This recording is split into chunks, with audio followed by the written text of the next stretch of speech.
Podcast Network Asia.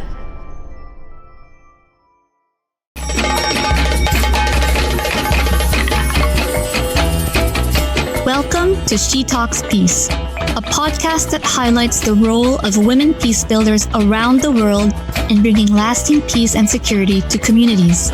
Eavesdrop on their communities and get to know their stories. From the Philippines to Malaysia, from Indonesia to Palestine, from Myanmar to the United States. Their dreams and hopes for a world without violence and a world where every woman and girl can be whoever she wants to be.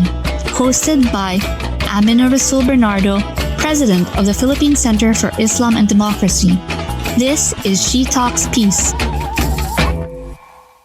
Salam, dear listeners! Welcome to another episode of She Talks Peace.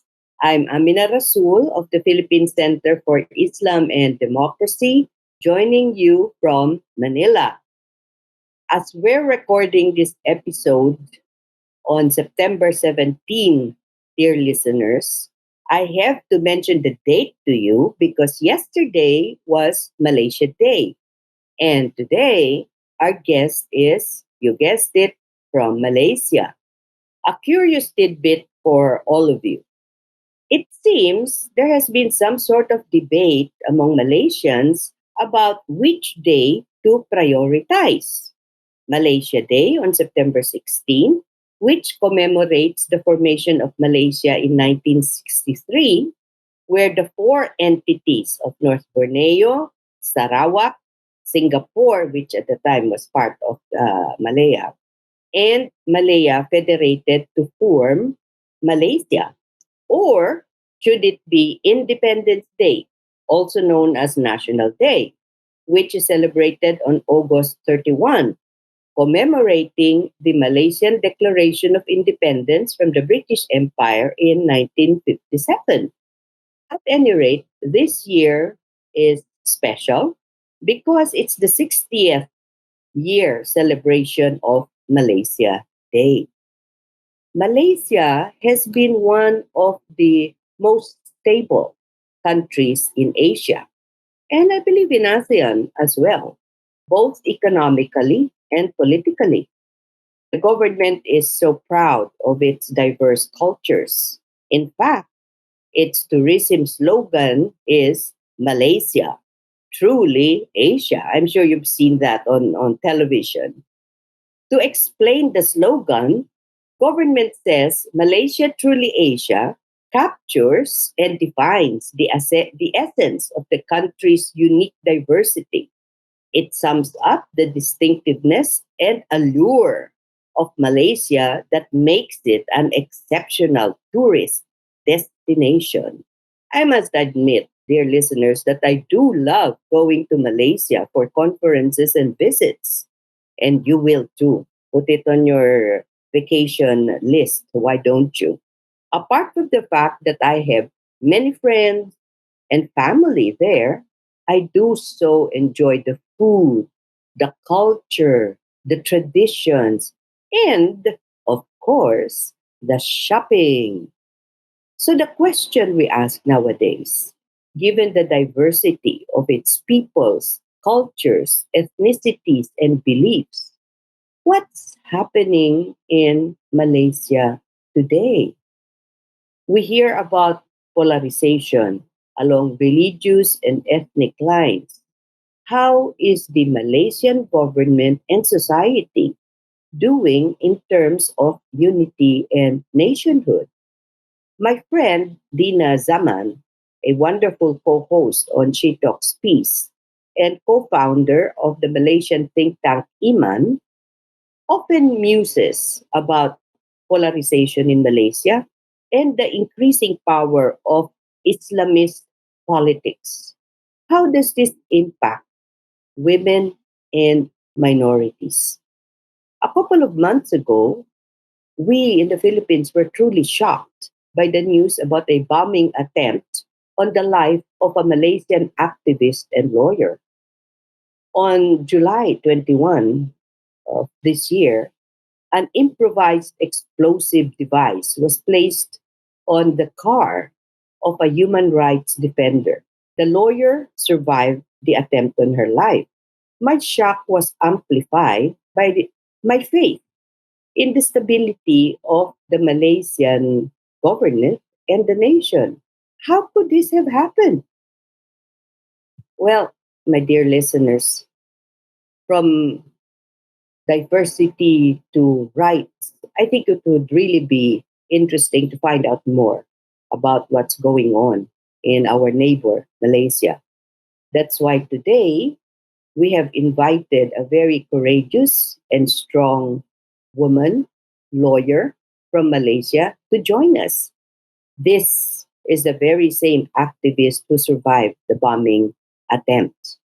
So I am so excited to welcome a friend in activism, Attorney Siti Kasim, a lawyer and activist for civil liberties and human rights in Malaysia. Siti has been a prominent figure in the fight against the persecution of marginalized communities, advocating for freedom of religion, freedom from religious injunctions, the rights of natives and aboriginal peoples, and the empowerment of the trans community. Her commitment to these causes has not been without personal sacrifice, as she has faced multiple arrests and maliciously prosecuted for defending her communities. She has been a victim of many online threats and abuses, and of course, survived the July 21 bombing attempt. Throughout her career, Siti has consistently spoken out against actions by authorities that violated human rights.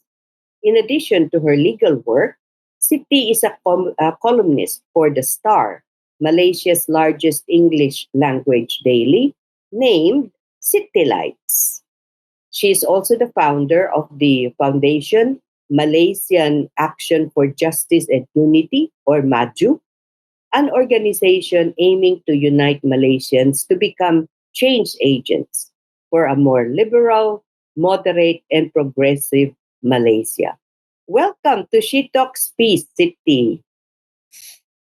Hello, thank you for inviting me to speak here with all of you. I'm so honored to be here. Thank you very much, and very kind of you, Amina, for the introduction. Thank you very much. Oh, City, it is our honor. And believe me, City, that Dina and I have actually been talking about having you on board Well, for a while now. it happens that I'm also 60 years old when Malaysia was formed. Oh my goodness. Yes, so it's the right, right time for me to be speaking to an international community as well. Yeah. Mm. So tell me first, City, that bombing attempt, what was that all about?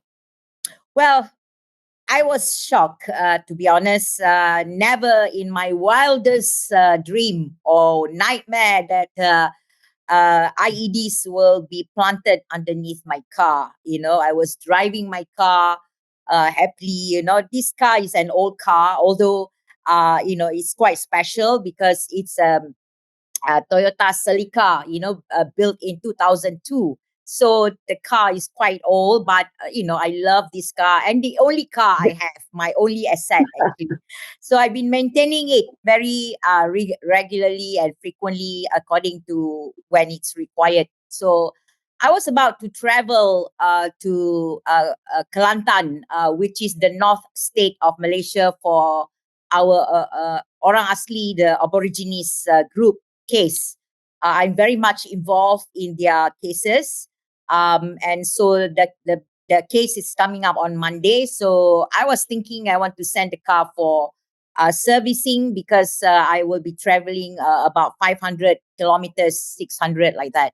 So I said, okay, I better make sure my car is in tip-top condition. So I sent it on that Friday, on the 21st, for them to, make sure everything's okay. Then I always plan my things that I do. So I've Mm, wanted to eat this uh what we call the salt beef. Okay, it's one of my yeah. favorite.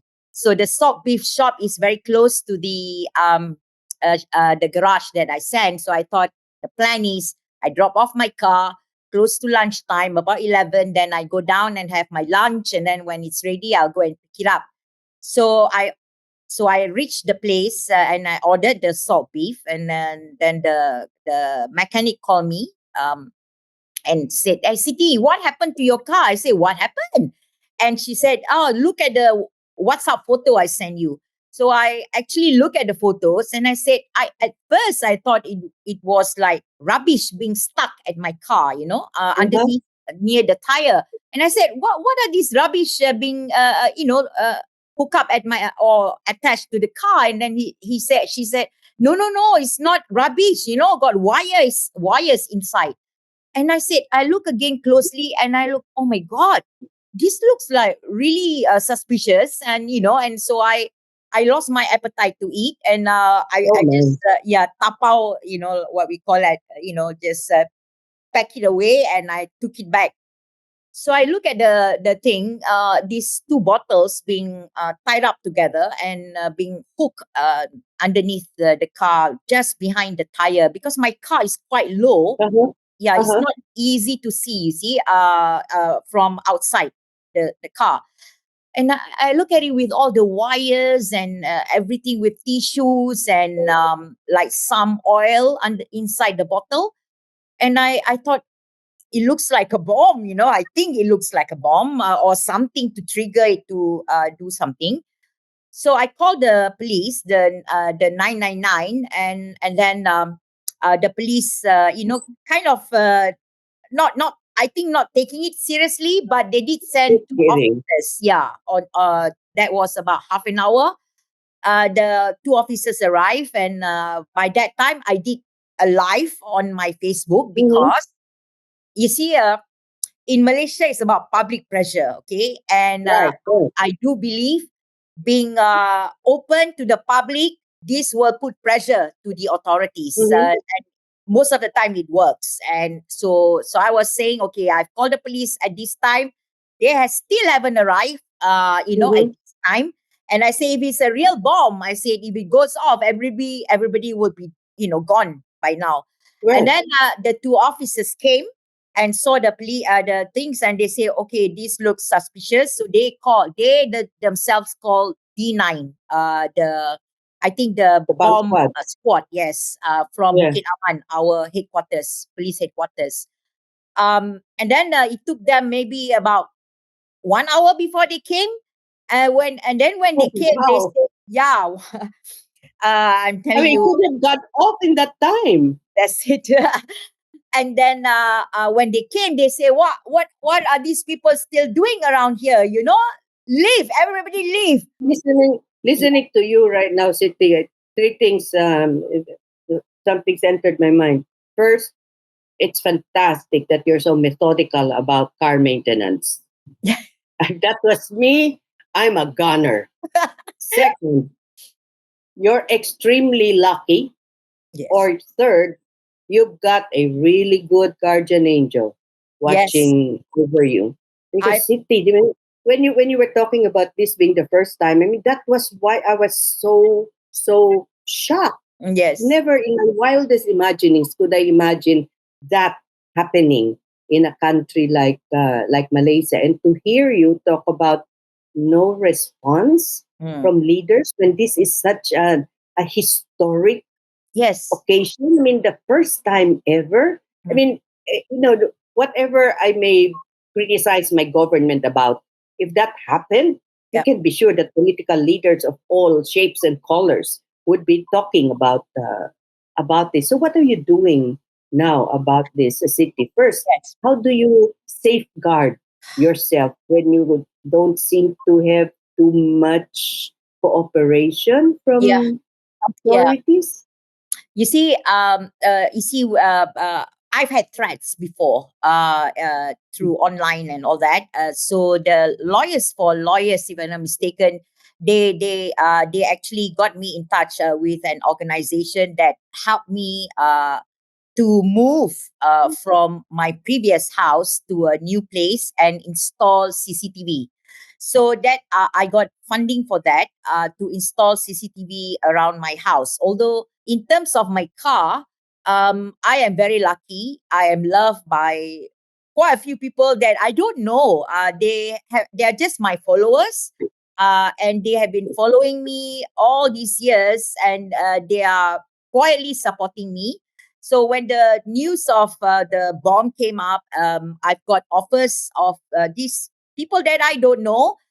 They want to help me to install parking surveillance, but physically and mentally, I think God has been kind in giving me a very strong constitution and enabling me to compartmentalize issues. But mind you, the problem in this country is that because I have created they or some people have managed to create that I am anti-Islam, anti-Malay, because of the issues that I have been speaking up. So a lot of these people are afraid to be seen supporting or associating themselves with me.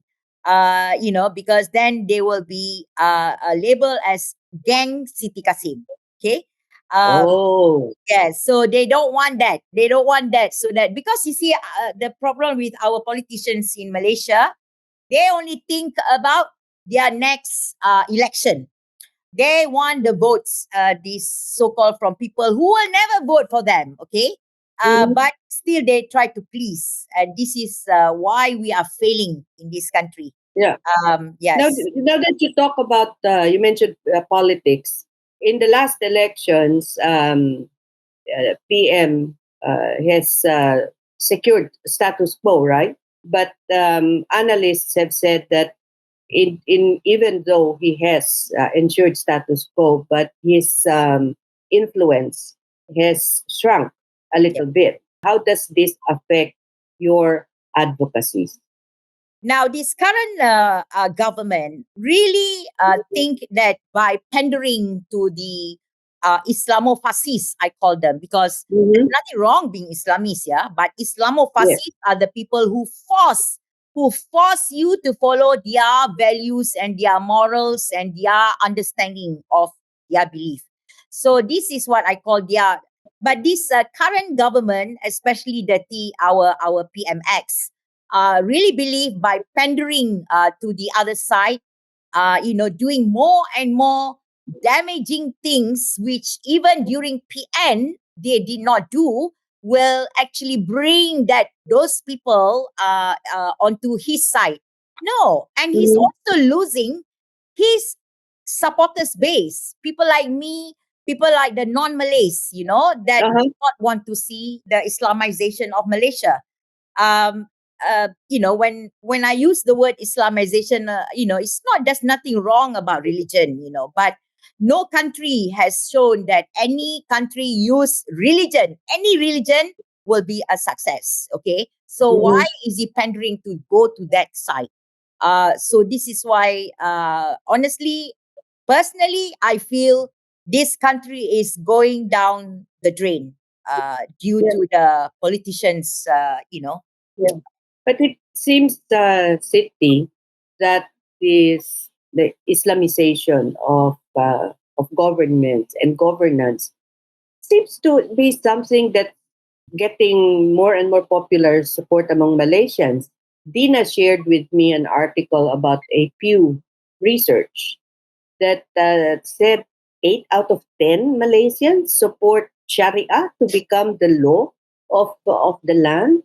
So, what do you say to that? What's happening? Why is this gaining so much ground yes. in Malaysia, which you don't really see happening in the, say, Indonesia?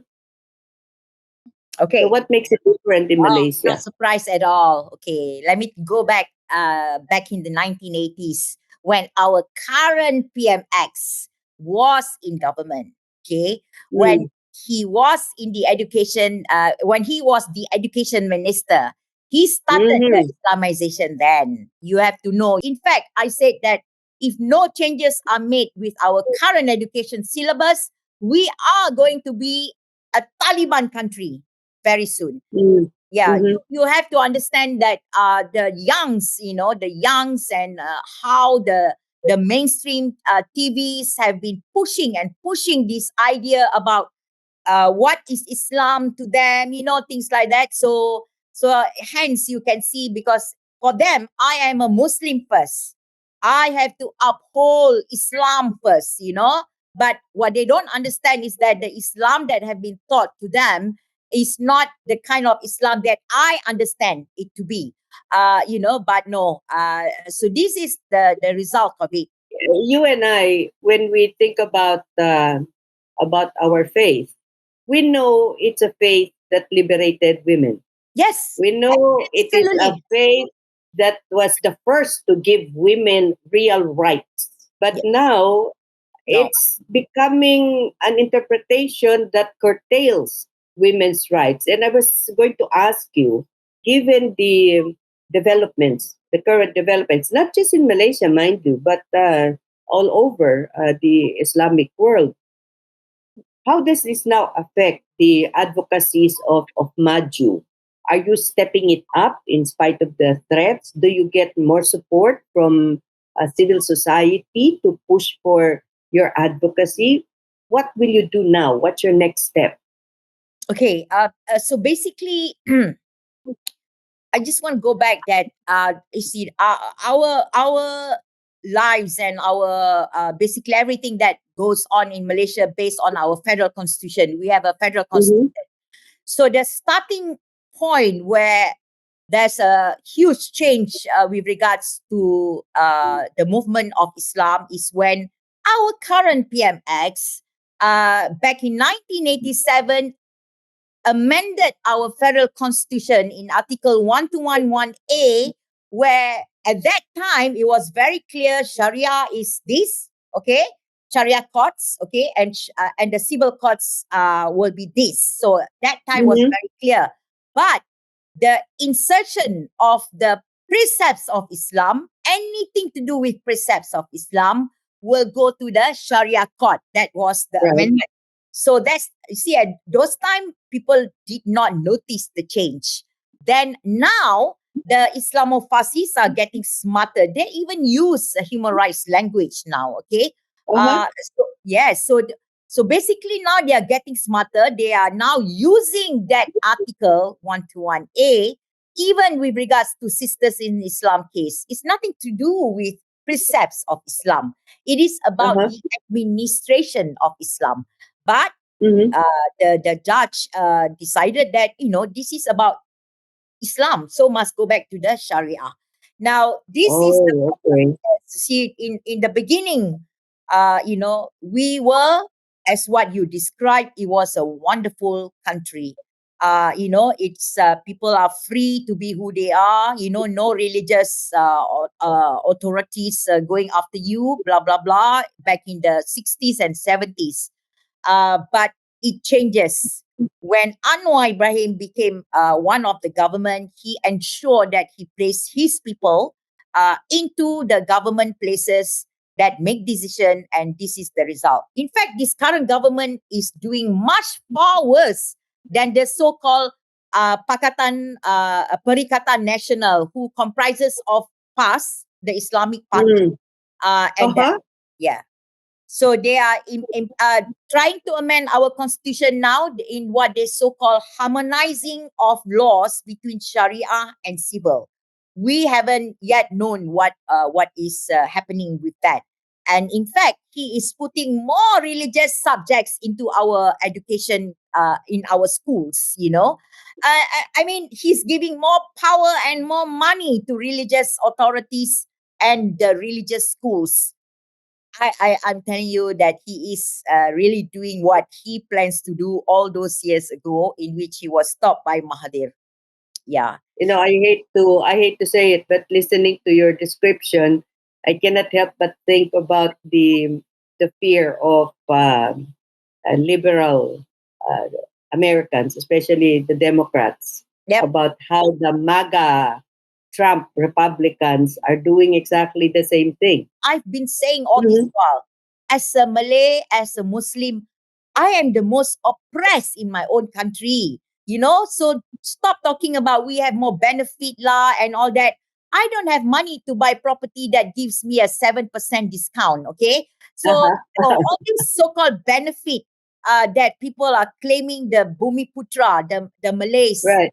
gets, it's not for everybody. Okay. I cannot, I have to, I am told what to eat, what to dress, what to drink, basically even how to think.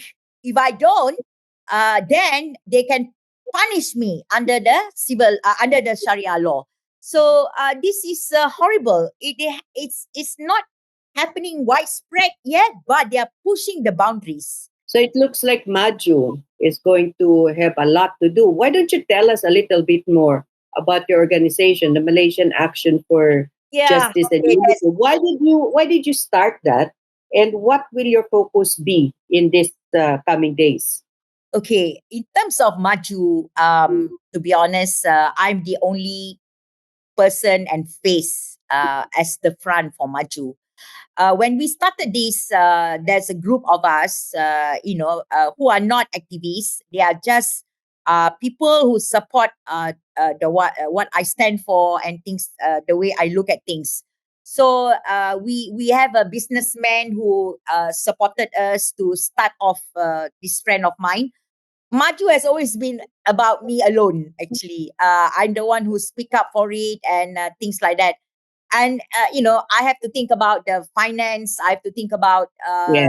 the running of it is very difficult when you are alone and you have all these other things you need to do. So when nowadays when I do actually do talks, it will be based on me as a person.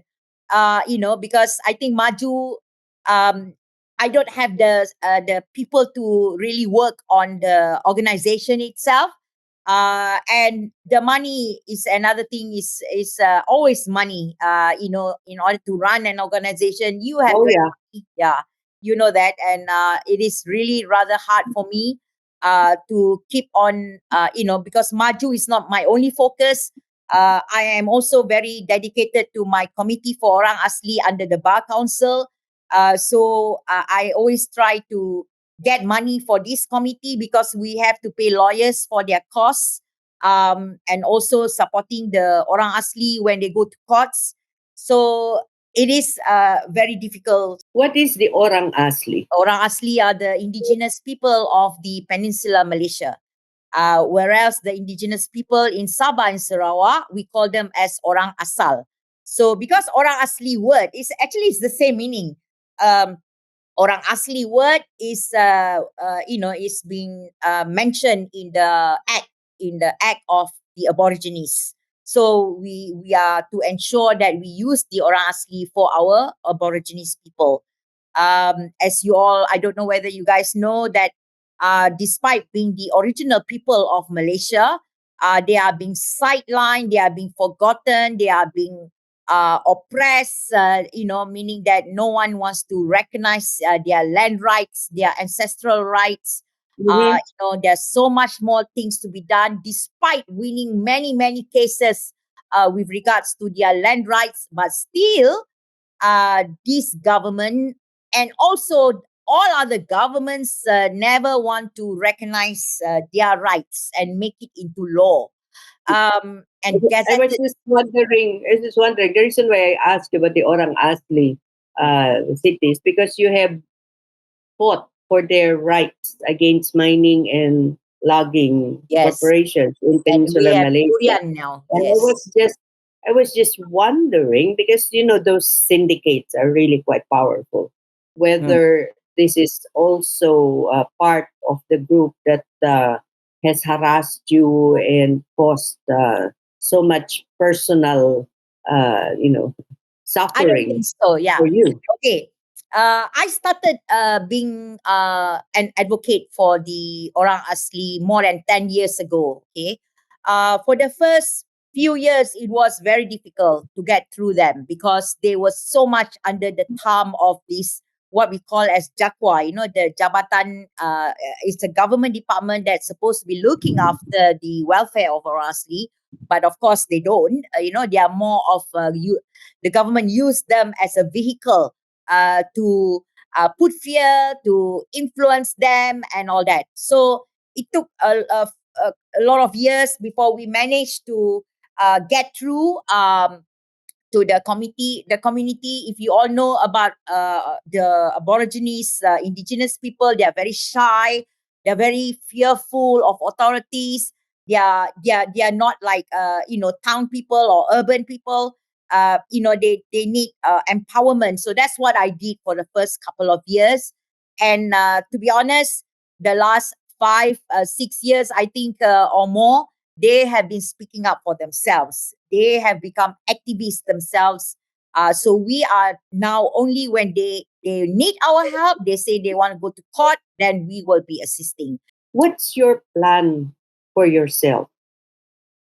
The human rights defenders all over the world are facing so much harassment. There are now organizations coming forward, international organizations who support human rights defenders. In a country like Malaysia, how do you see support for the welfare of human rights defenders? Is this something that's growing? And in spite of all of the threats, is your trajectory still firmly pushing the boulder up the mountain, Siti, and never stopping?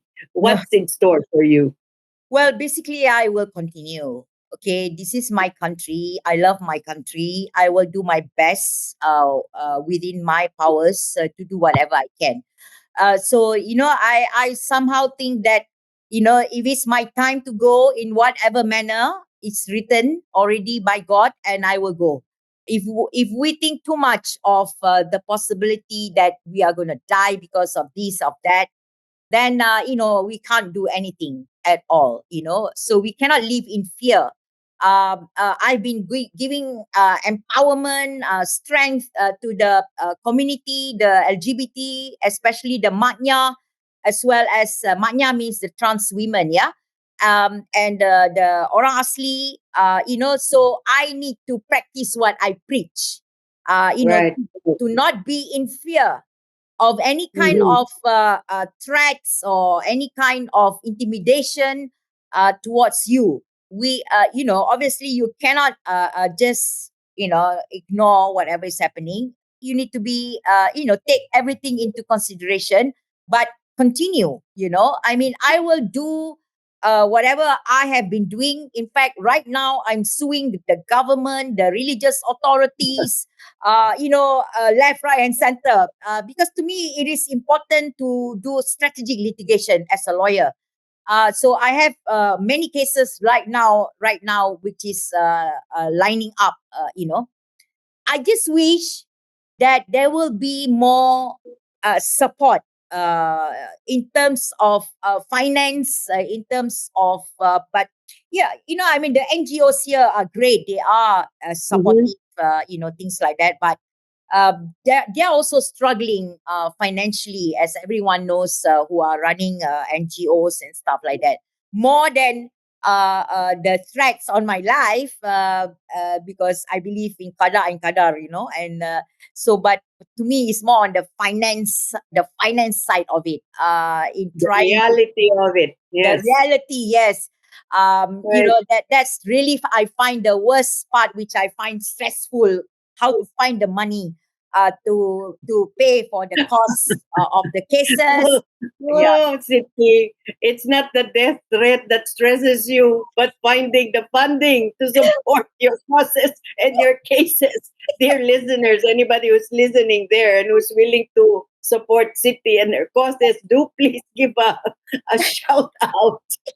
By the way, and then the time is rushing by, Siti. Yes. In your bio data, Siti, you mentioned that you want to see Malaysia free from the mental bondage of indoctrination by the authorities in religious matter, particularly the extremist version of Islam. But in a previous article, you also were still optimistic about your home because you had written in the heart of Southeast Asia, Malaysia has long been hailed as a nation where diversity is not just a buzzword, but a living reality Mm. that has shaped our identity. You Mm. said we have prided ourselves on being a beacon of multiculturalism where people of various faiths, backgrounds, and ideologies coexist in harmony. So before we end our conversation, Siti, perhaps you would like to share a message to our listeners who experience the same persecution, perhaps discrimination that you have seen. What's your message for our listeners, My Siti? message to the world, especially to Malaysians. Malaysians all over the world. Yes, we must elect the right leadership. Okay, this is important in terms of Malaysia because you see where our country is going really based on the leadership that we have, the politicians that we have in power. To be honest, amongst Malaysians, even including the Malays, in reality, when I meet the Malays, most of them are very nice, and the diversities that we have, you don't see what we see online, what we see between the politicians, using religion and race as a weapon to create the anger of the public. But what you see on the ground, I am a grassroots person, and I go to Kelantan, I go to countries, states which are mostly Malays, and they have nothing against me except being nice. They recognize me, of course. I'm a very recognizable person because of the way I look. So it's easy because of my white hair. Okay, anyway, just to say this is my real hair. This is my gray hair. I'm 60 years old, people. So I keep telling, I don't color my hair anymore. These are real color. God gave me this beautiful white hair, so I'm going to embrace. And so, see, the message is that if we have leaderships who do not think for the future of the nation, then we are kaput. We are gone. But Mhm. if we have the right leadership who really think for the benefit of all of the people in that country, then we are going to be good.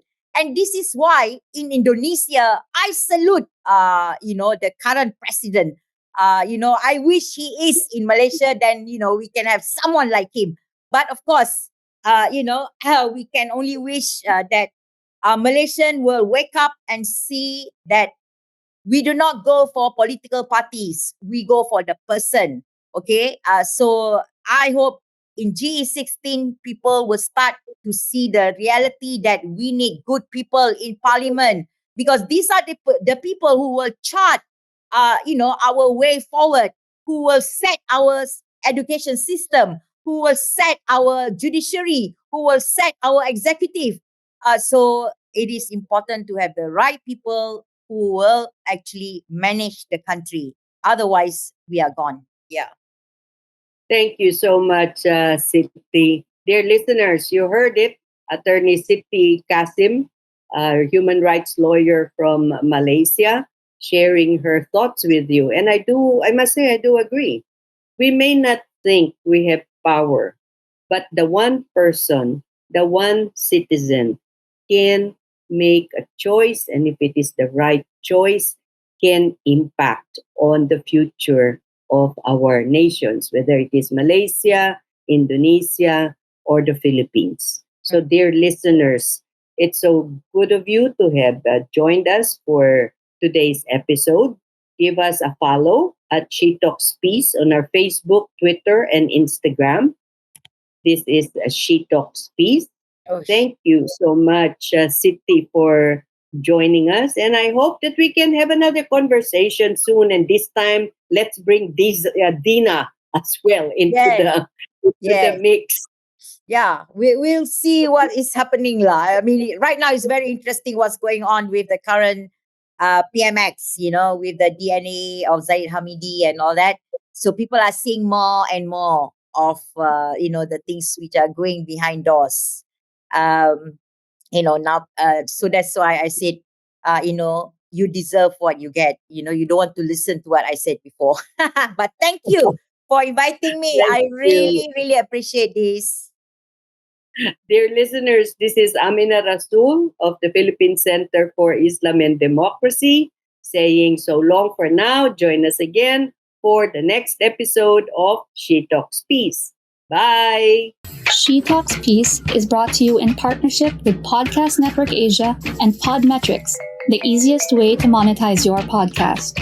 For more information, check out their website at podcastnetwork.asia and podmetrics.co.